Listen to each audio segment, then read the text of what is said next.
guys, it is April from Getting Hogo With It.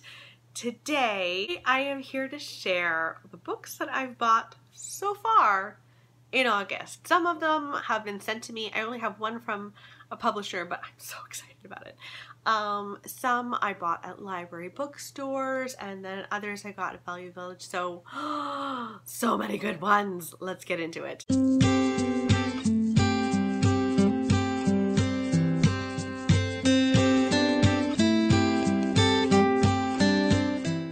So I was kindly sent a book from Simon & Schuster Canada, and I am so happy that I have this in front of me. I'm looking at it now like, ah! It's Kate Morton's new book, The Clockmaker's Daughter. This is coming out in October, so you have to wait a little while. October 9th, I believe it's coming out, and I'm so excited. I'm so excited. Apparently, this is different than all of her other books. Like, I think it goes back and forward in time, but it follows a bunch of artists who are staying at this estate for the summer. And I think they're trying to get inspiration for their art while they're there. And everything seems to be going fine until some devastating stuff happens. In one afternoon, gunshots ring out. One woman is dead, one woman is missing, and you find out what happened.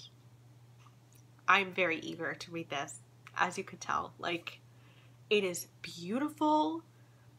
I just can't wait. I can't believe this is an ARC copy. Can you believe that? This is stunning. Even the side is like, what? Oh, I'm just so happy to read this. So, yeah, anyway, thrilled that I got that. Now, maybe I'll pop into some of the books that I got at library sale next. So this first one is The Given Day by Dennis Lehane.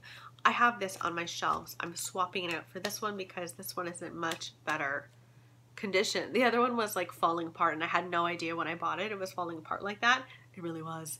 So this is a book that takes place in Boston. We follow a white family and a black family in, when does this take place? It takes place in like the 1910s?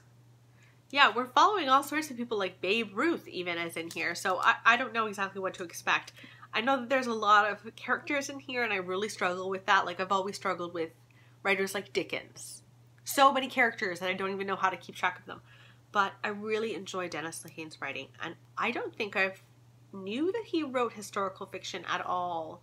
So this makes me very happy. So I picked that one up, and then I saw Experimental Film by Gemma Files. This is a horror book. This is about a woman who receives a piece of film footage from the silent film era. And on this film footage is a woman who was a silent film star who went missing. And I think you find out what happened to her. But it's horror. And I think this was up for an Edgar Award, or it won an Edgar Award, which is really good sign. Also, Paul Tremblay, who you know I love, Cabin at the End of the World and Head Full of Ghosts. I mean, come on.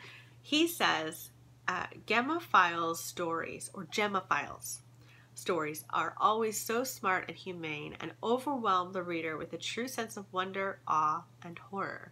She is, simply put, one of the most powerful and unique voices in weird fiction today. So I was thrilled that I saw this at a library book sale. I think I got this for like $1.50. So yeah, that's a no-brainer. I also got H is for Hawk. This is about a woman, I believe she loses her dad. And she is devastated. She is dealing with a lot of grief. She starts training this hawk, and I think it brings her back to life in some way. I've heard wonderful things about this. This has been all the rage. I think a couple of years ago this was all the rage, which is unexpected because it's a strange storyline, but it's meant to be amazing. So I was thrilled to see that, and I picked it up. My sister gave me The Invisible Embrace, Beauty, The Invisible Embrace, Rediscovering the True Sources of Compassion, Serenity, and Hope by John O'Donohue. My mom loves John O'Donohue. I feel like when I'm going through a rough time, she'll often send me quotes, and they're almost always John O'Donohue. So, yeah, I think this is about beauty and stopping to smell the roses, essentially, which is something that when I do that, I am a happier person. So that was sweet of them to pass that along. Okay, so these next, I think 6 are from Value Village, and I can't even tell you how excited I was about all of them. I can't believe I got these. There are quite a few thrillers here, so watch out for that. The first thriller is Alex by Pierre Lemaitre. He wrote Blood Wedding, which I loved. So many twists and turns. This is a detective series. It was published first. It's one of 3. So he wrote Alex first, and then he wrote a prequel to it. I think that one's called Irene. And then he wrote the sequel to Alex, which is called Camille. So I thought, like, oh, maybe I should read, Irene first, but I think it's okay if I read them in the order that they're published. So in this book, we're following a detective, and we also follow a victim. We're following Alex. She has been kidnapped by a man. She is in an abandoned warehouse. She has been thrown into a tiny little cage, and he's just there to watch her die. Like, he's taking great pleasure just watching her and waiting for her to die. She doesn't know how she's going to die. Is it going to be thirst? Is it going to be hunger? Is it going to be the weird creatures that are surrounding her? I'm a bit nervous to read it because it sounds like it's going to be super graphic, but at the same time, that is kind of my vibe with thrillers. I like a little bit of a graphic thriller, but also with good characters, and I think he does that well. So this was translated from French. The translator is Frank Wynn. So yeah, very excited about this. I also got The Lying Game by Ruth Ware. Now I've only read one Ruth Ware. I now have 2 of her books on my shelves. I've got The Woman in Cabin 10, which I've heard mixed things about, and now The Lying Game, which I've also heard mixed things about. But this is about a group of friends who kind of lost touch, but something has happened in their past. And they've pretty much promised each other that they would be there for each other. So essentially, it starts out with our narrator, Isa, who gets a text from an unknown number, and it says, "I need you," and she knows immediately who it's from. She doesn't even know, it doesn't say anything on her phone, but she knows who that is, and she goes to help. So I think we kind of go back in time to see what happened. At school, these 4 friends became bonded over a game that they used to play called The Lying Game, which is a risky contest that involved tricking fellow boarders and faculty. And there was a great consequence that happened to playing this game. So it does sound like fun. It's just one of those things I get nervous because I didn't like In a Dark, Dark Wood at all. But people are saying about Ruth Ware that she is the new Agatha Christie. I don't know about that. I mean, there's only one Agatha Christie, but that's an interesting comparison. So I am totally up for giving her another chance with The Lying Game and also The Woman in Cabin 10. So fingers crossed for me. This one I picked up because Katie over at Chapter Stacks just raved about this book recently in one of her videos, and I really trust her. And it's The Child Finder by Renee Dunfeld. And this is about a woman who goes seeking missing children. That's why she's called The Child Finder. And you find out in this book that she herself was abducted as a child, or she went missing as a child, and came back. And now she's on the hunt for a girl that has gone missing. It sounds wonderful, and it's very beautiful. And it really looks like no one read this. The spine is intact. I was so thrilled to find this just so soon after Katie posted that video. So, but I have heard like Julie from A Girl in a Book read this and didn't like it. So I don't know.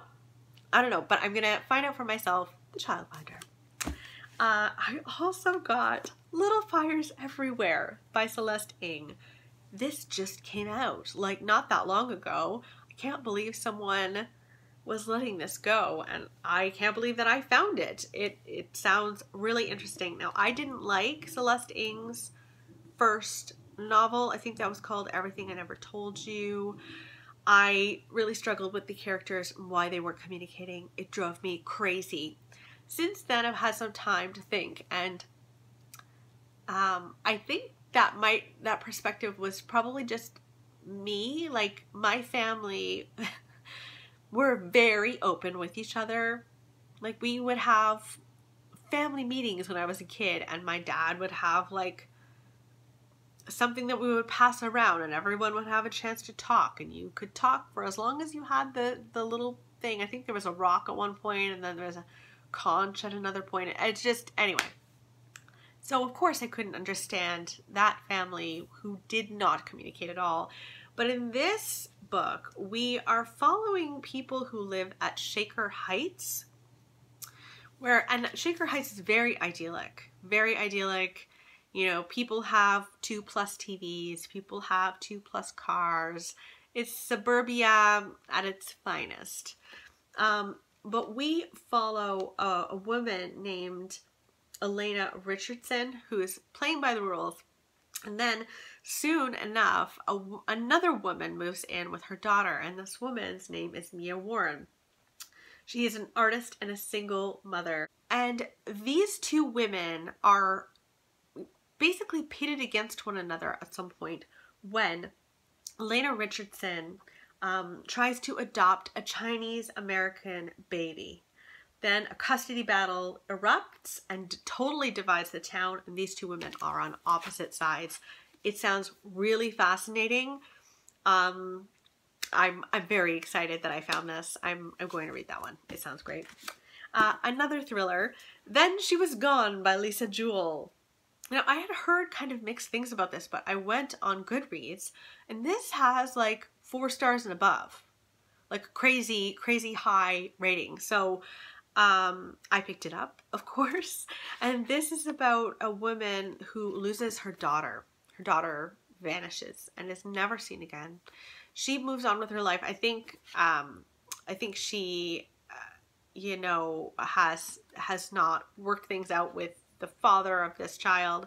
And she's dating another man. And this man has 2 daughters. One of them's named Poppy. And when she meets Poppy, she literally like gasps because she realizes how similarly Poppy looks to her own daughter who went missing. So who is Poppy? What is happening? I need to know. It sounds great. And also lovely cover. Very lovely. And then finally I got Kate Atkinson's A God in Ruins. This is kind of linked to Life After Life, which I still haven't read and I would really like to read. So in this book, we're following Ursula's brother. So Ursula is the main character in Life After Life. And this is about her brother who goes to war and sees a lot of difficult things. But I've heard very good things about both. And so I wanted this, of course.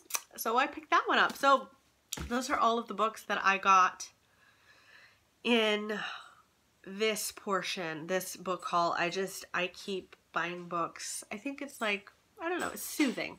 I love buying books. Anyway, let me know in the comments below if you've picked up anything recently that you've really loved. I would love to know what it is, and I will talk with you soon. Okay, bye!